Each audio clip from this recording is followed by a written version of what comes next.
Okay, we're gonna keep it going. Um, that is not you're building your time on top of their cost. That's the bottom line. So we talked a little about the service. Um, I you want to talk about my first service contract. That's what I call SCA, mhm. with Service Contractors Act contract, where you're having to not only put all your direct, indirect rates, You're but you talking like the also, government. Folks don't know right. what you're talking Okay. about now. You trained up. No one know Okay, what all direct, right. indirect rates So and all when that. you're like I'll talk about a contract I responded to that was for FTEs to provide administrative assistant work at one of the agencies. So I know nothing about that. And is Tansy on this call? She is. Oh my God. So Tansy Hall Jones, I love that lady. She was my BOS at when I was in the program. And I called Tansy and I said, Tansy, I have no idea what to do. I don't know what I'm doing. I don't know how to put this pricing together. Do you have anybody that could teach me what to do, how to do it, whatever? And she literally called one of her other companies in the 8A program. And she said, look, I got this new person in the 8A program. She don't know how to do this pricing. Can you help her? And he literally walked through the spreadsheet with me. Hey, this is how you do your direct rates.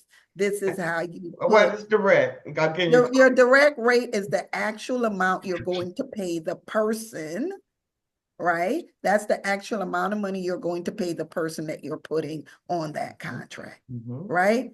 And then your indirect rates are everything, all the different things that you can bill the government that can be attributed to doing that book of business, right? To doing that actual contract. So what is the actual labor cost versus all the other things? And then with SCA contracts, you also have to build in the amount of money that you're going to be giving that person for what they call health and welfare for their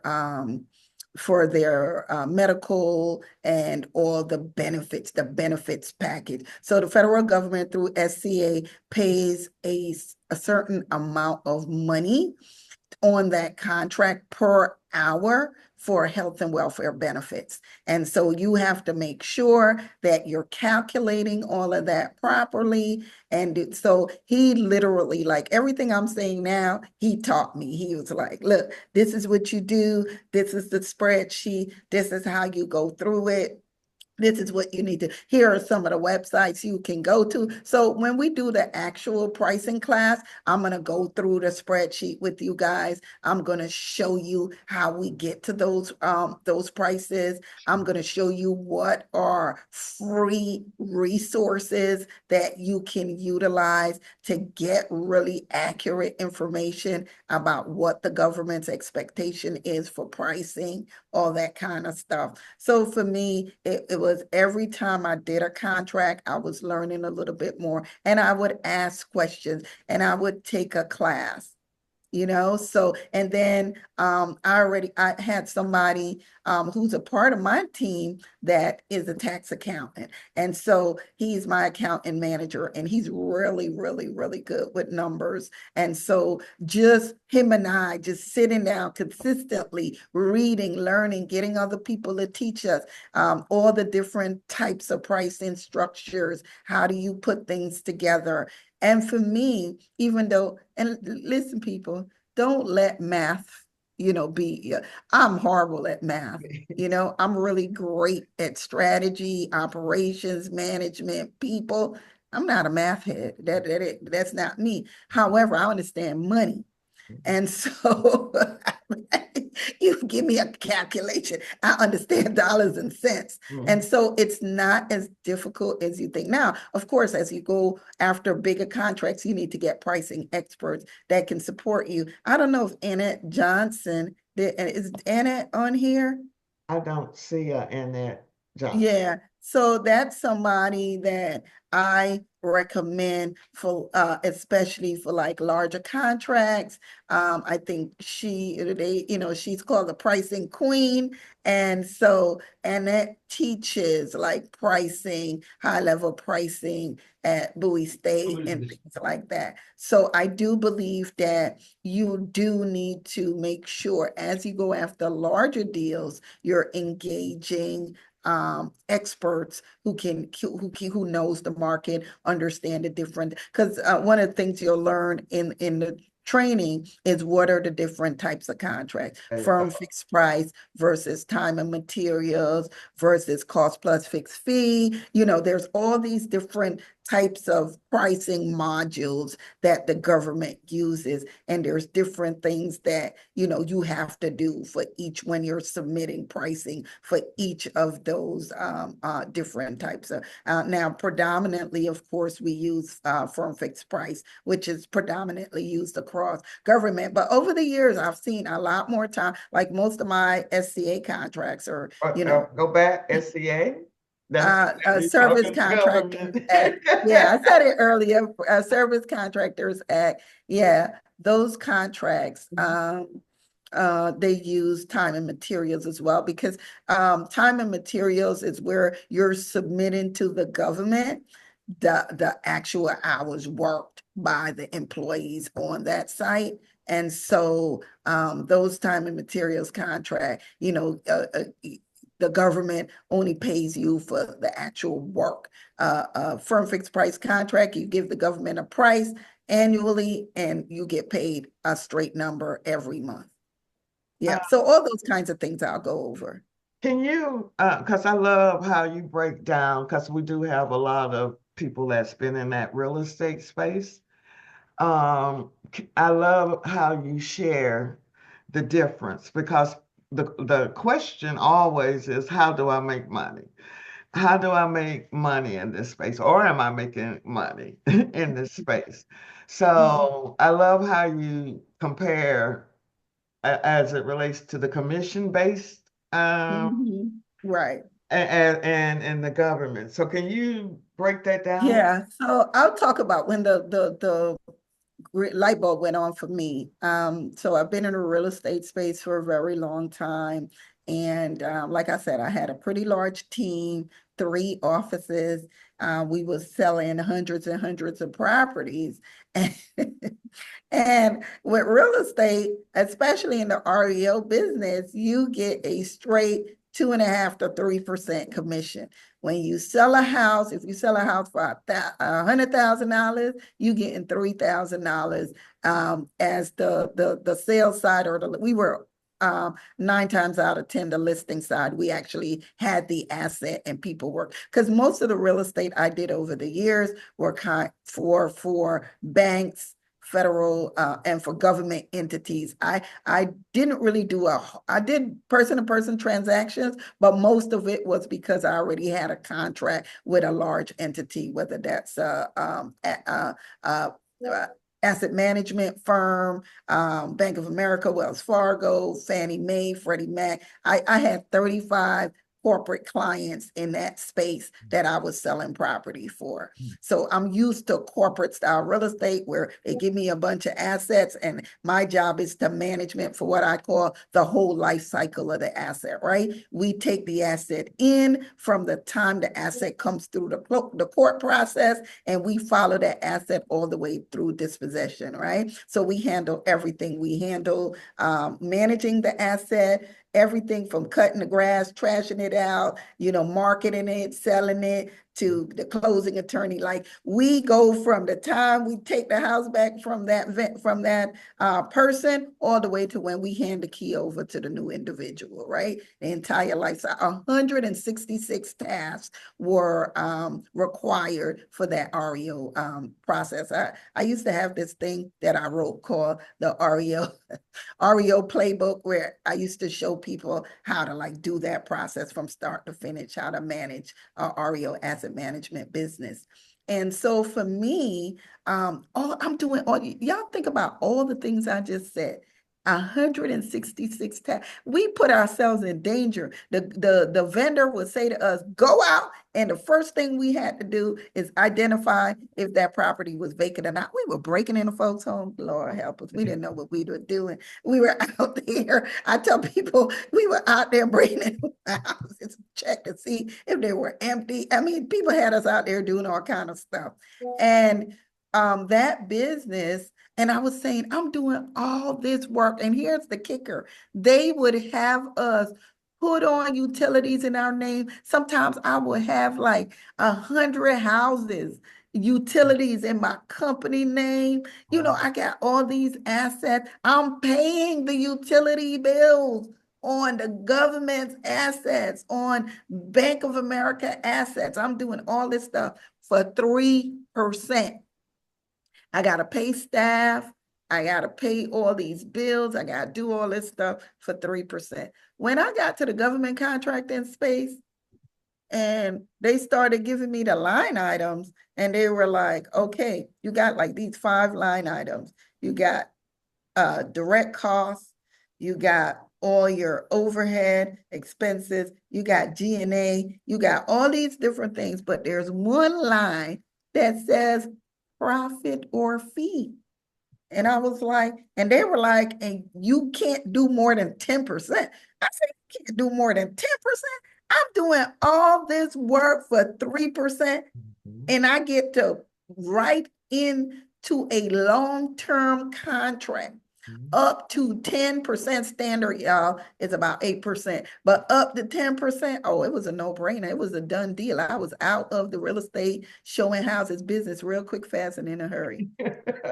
And you had your salary, everything. You got a 401k plan, you got benefits that now you're including in those contracts that the government is Absolutely. reimbursing you for.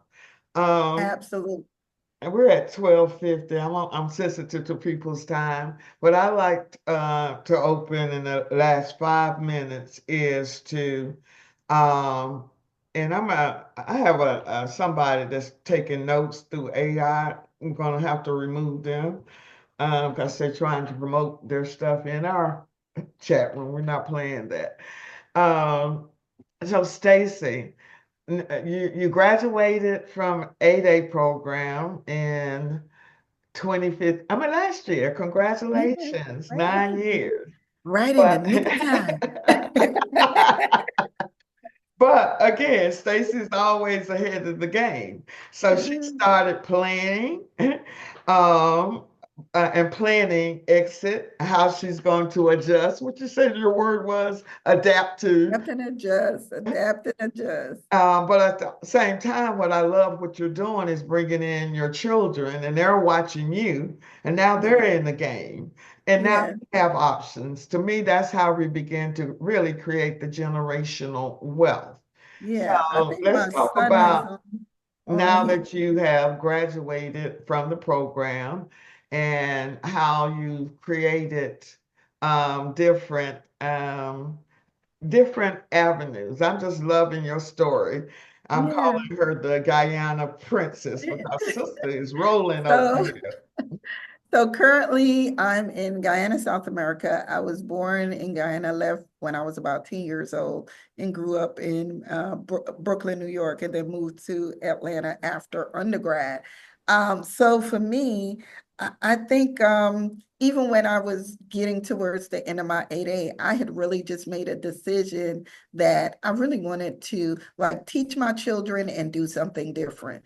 So my son is on the call right now, Kamar Robinson, and my son was in the military. When he was getting out the military, he called me and he was like, "Mommy, what are you doing with this government contract and stuff?" He said he wanted to learn. He was interested. Got out the military and he came. He learned from me, started his own company, and now he has his service disabled, veteran owned status. That so he's certified SDVOSB. He has his own company, and so my goal was to really, teach him so that he can leverage the business and move on. I've always wanted to do business internationally, especially across the Caribbean. I'm Caribbean born. And so for me, it's been a lifelong dream to be this international business person that was doing business globally. So I wanted to really say that I wasn't going to stop doing what I'm doing. I also have an Amazon logistics and transportation business. So my daughter, Millie Ann Mollison, she's in undergrad. I mean, she finished undergrad. She's getting her MBA now, and she moved to Charlotte, North Carolina to help me run that business. So Kamar's on the government contracting side. He's 30. Millie is on the transportation and logistics side. She's 24. They both learning the government. Listen, government contracting to me is like real estate. I will never stop doing it. I'm never going to stop doing it. I'm just doing it in a different way and across borders. So now I'm in Guyana, South America, and we discovered oil a few years ago, and we're one of the fastest growing economies in the world. It's popping. There's a lot of opportunities here. And so I decided that it was a perfect time for me 2 years ago to really start on my international strategy. So we started planning this process 2 years ago where I would set up shop here. I started two businesses here. We started a duplication of Libra Management Group, our management and consulting firm. We have a firm here that's called Libra Management and Energy Group, which is focused on the oil and gas sector. And I'm excited, y'all. I've already now, we got our first contract in the oil and gas sector, providing pharmaceutical and medical supplies to one of the oil and gas vendors here. We're super excited about that opportunity. And then I started with my siblings and my sister-in-law a real estate development and construction company. Three of my brothers are engineers, one geotechnical, two civil. And so we started Guyana Property Solutions, which is a full service real estate development and construction firm. And we've gotten our first couple of contracts. We're super excited. Y'all should see me, y'all. I'm learning so much. And we now have a client we're working with that is the state-owned mining company from Suriname that we're helping them, listen to this, y'all, to sell aggregate, which is gravel, rocks for the construction industry. I mean, it's just amazing. We're doing real estate here. We're managing buildings. I mean, it's just to me an amazing, amazing opportunity to come into a whole new market, learn it and conquer it. I get excited every time I think about just how, I've just been blessed to be able to take the knowledge I've learned in the United States and come and bring it here. And look, y'all know I'm gonna kick butt. There's no ifs, ands, or buts about it. We getting ready to do it. I have a project called Destination Guyana now, not next week, not next year, right now. There are opportunities right next door to Guyana, the country Suriname. They just discovered oil as well. They're about 3 years behind Guyana in development. So we got really, for the next 10 to 20 years on this side of the region, some real opportunity to do the exact same things, y'all, that we are doing in America. Y'all don't understand it. Every single thing that you're doing, I'm not doing anything special. I'm just leveraging the same knowledge, resources, and information that I've garnered to now go after opportunities in the same way, responding to RFIs, RFQs, RFPs. They call it tenders on this side. So here we are. And anybody that's interested in learning how to do that, how we move, listen, people, I know there's a lot going on with the federal government right now. I've been getting calls from people crying and just people and it's just sheer pandemonium. And I want to say a couple of things to you guys. It's really important that you know right now what is your moment of truth. You can't keep waiting to see what the federal government is going to do. Mhm. We're getting ready to go into mass confusion when this appropriations this CR ends on March 14th. I heard Hakeem Jeffries already saying that they ain't doing this and they ain't doing that. There are other opportunities available. You have to have a sense of urgency. So you got to know where am I right now? What's my moment of truth? What I need to do right now? You got to be realistic about where we are in the marketplace. Get these skills, learn more. How to listen. 8A is not the only game in town. Small business is not going to go away. We're going Correct. to still go after contracts. Now we got to learn how to do products. So we're still going to be pursuing government contracting. Now we're going to partner with Kamar because guess what? Service disabled veterans going to get work, right? So we need to make sure that we're focused, focus, focus, focus. What do you need to do right now? Here's the last thing I'm going to say. You need to do an assessment of your skills.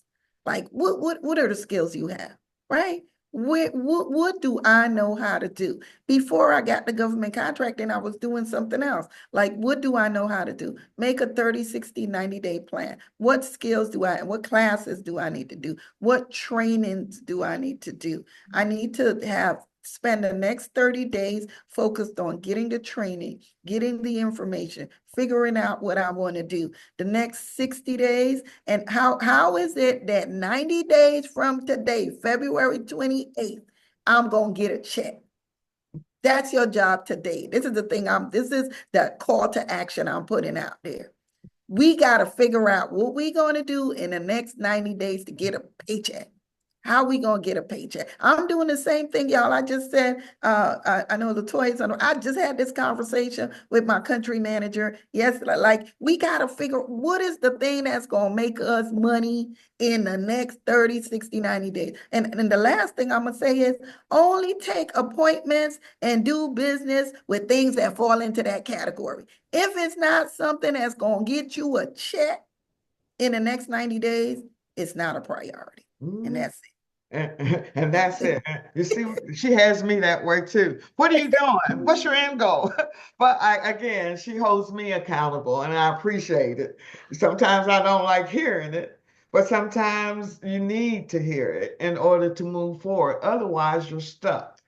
So I appreciate that, Stacey. I'm just going to open it up for one or two questions and then recall the um, active events that we're going have going on. And again, it's important that you continue to support us so that we can continue to survive.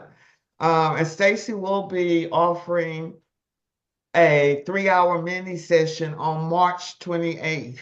Dana, can you put that link in there where she's going to go over all of your different strategies that you'll need? Again, next week we're going to have, I look, somewhere it got stuck. But anyway, because someone raised their hand and we're going to open it up for questions. Anybody? Uh, unmute yourself, Mr. Fry. Stacey, thank you for coming on. Amazing testimonial. Love to hear your story. Love to hear Black people, Black women making it. I got a friend from Guyana too, so that's Hey. I text him like, yo, I'm on a call right now with somebody from Guyana. I already linked in you too just now.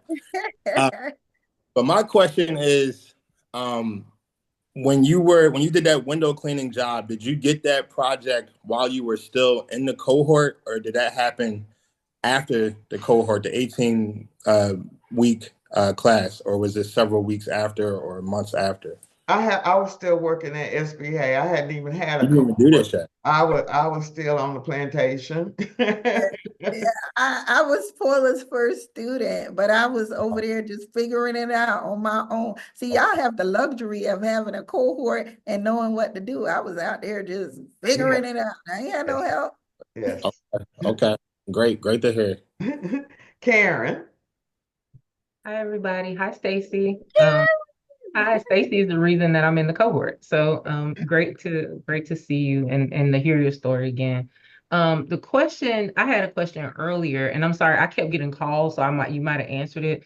When for the first contract that you received, you said that the contractor you were working with had worked on the courthouse earlier. Was that by happenstance, or was that the result of research? And how long was it after you decided that you were going to go into contracting that you secured that? Or how many cycles did you go through applying or submitting proposals before you got that one? Okay, first question, and that was happenstance. Like I guess once I sent him, because I found him online, I was looking for straight commercial firms that did window washing and restoration, right? And so once I started talking to him, that's when he said to me, "Hey, which building is it?" And I was scared to say what building. I wasn't sure why he was asking. So when he got there, he was like, "Oh, I worked on this building." So I used it as leverage when I walked in the door. I was like, "Oh, my contractor that's here, he's already familiar with this building." And we got him. I found that out 5 minutes before. Yeah, we wanted him to come to here so that he can answer any questions that you had because he's already familiar with the building. Cool. Yeah, and then the second question was how long? How many cycles of proposals did you submit before you? Plenty. I was out there. I got my aid. No, I was in government contracting. I registered in 2014, January. Right. Yeah, 2014. No, December 2013. I submitted my application for 8A January 2014. But I had been marketing to that particular agency. Like I was going online. It's the GSA building right downtown Mhm. Atlanta. So I was just going there. I was going online. They got industry days. I was harassing the people, calling, emailing, and just saying, "Give me a chance, give me an opportunity, give me an opportunity." And this one contracting officer, she reached out to me and she said, "Hey, I got your capability statement. You came down here, I spoke to you a couple of times. I got an opportunity that I think may fit what you're looking to do." Mhm. Okay. So And I Mark. think the other thing, once she got into the 8A, and that's the beauty of why I love the 8A program, even though they're going to dilute it, was that your first contract, 8A, was testing monkeys in the lab with CDC. Do you all hear Yeah. me? She has no Mhm. experience testing Mhm. monkeys with CDC. And Yeah. because the 8A program is a business development program, they gave her a lot more leeway, even to the point where the agency was negotiating on her behalf of things that she didn't understand because they understood it was a business development program.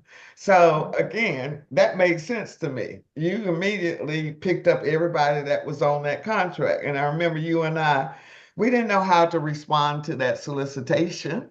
Well, what did you do, Stacey? Yeah, I look, I'm really good at figuring stuff out.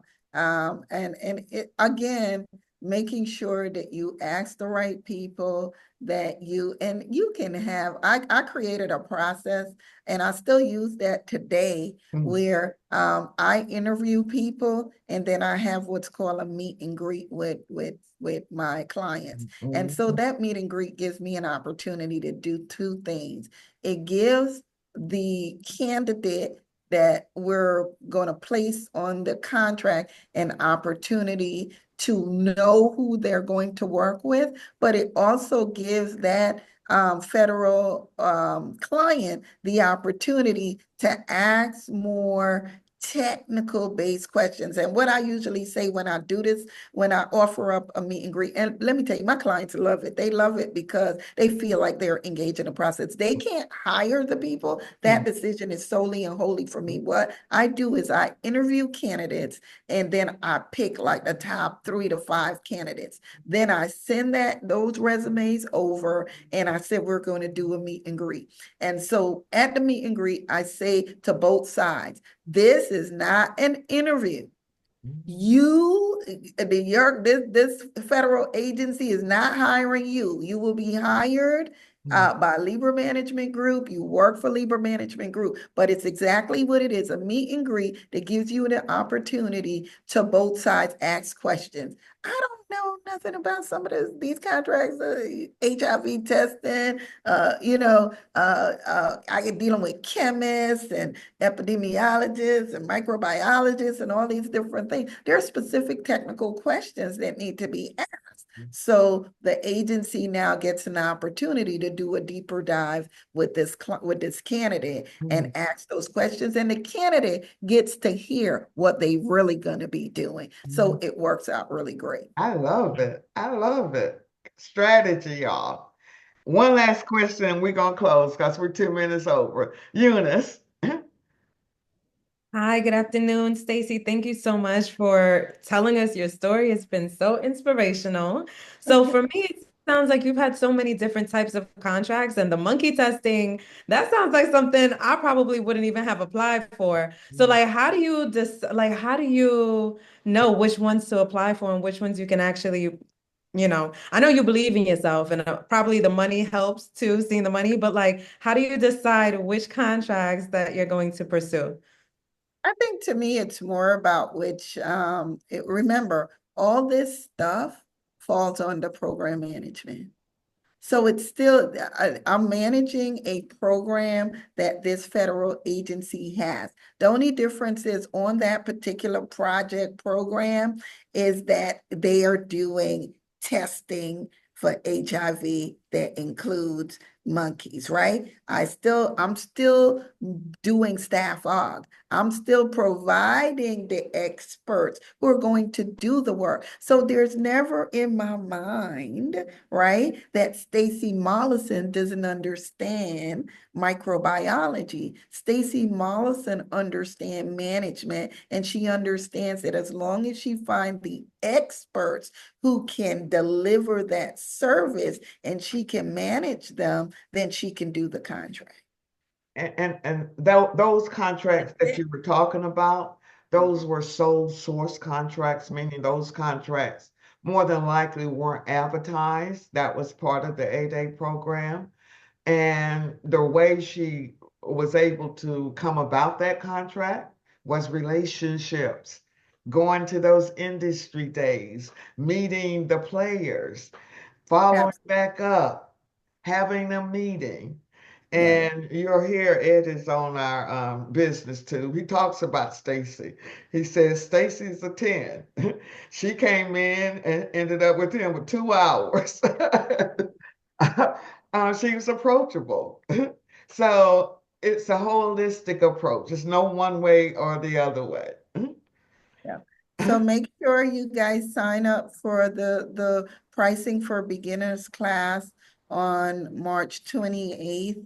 I'm really excited about, taking the fear out of going after opportunities. Pricing is really important, and I look forward to giving you guys a lot of resources on how to really start to delve into pricing. And remember, it's pricing for beginners. So these are mostly your smaller contracts and just you understanding the baseline of how to price. What is your thought process around pricing? Where do you go to even begin understanding how you should approach the pricing strategy for a particular opportunity? So those are the things I'll be talking about. That's just a 3 hour class. So not That's it. everybody Not in-depth traumatized by pricing. You're not coming to me to price a $50 million contract. This is not what this is.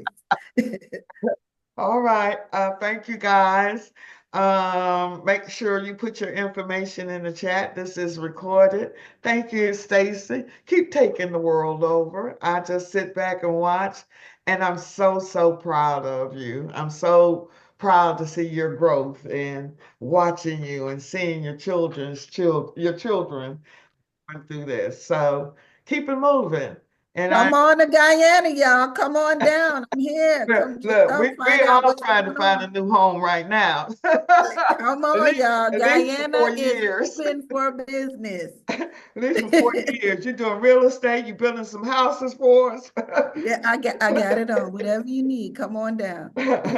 All right, my community. Make sure Okay, you go don't to cut the it off yet, website. Paula. Huh? No, I was saying don't cut it off yet. Okay. Everybody, do put your information in the chat. A lot of people are asking for the information for March 28th. Reach out and connect. I'll send it to you. And I don't know what with the flyer and the codes and things like that. Y'all know how to reach us. GPIwin.com. Thank you, Judith. Thank you. And all of it's on our website. Aaron, thank you, everybody. Yes. And All thank the you, events that we Stacey. talk. Hmm? Hey, Miss Dina. Right now, though, we need some hands and all of that for this wonderful trailblazer. Yes. Yes. This is, y'all see why I Yes. close Black History the way Yes. I close Black History? We not That's playing. right. Well, that's for them anyway. We already know our history. It's All right. every day. Bye. Okay. All right. Thank you guys. A Bye-bye. few more coming in, Paula, with their contact information. Okay. I won't end. You know I'm Okay. All right. Thank you, Stacey. Love you. Great day and a great weekend, everyone. All right. Thank Thank you, you. Jeremy. Thank you. We're gonna march Everybody on in the tomorrow because it's March 1st. Hey, Kamar. How you Hey, doing? everybody. Afternoon. Y'all have a good All weekend. right. That's Yes. our That's my next son. That's my son, y'all. week. Yes. Oh, Melinda, very see you. good. Miss All Paula, right. I have a question really quickly. Yes, I know ma'am. we're speaking via email. Is there a good time where I can call you today? Yes. You can call me since we in this. Okay? Okay, all right. Thank you. Mhm.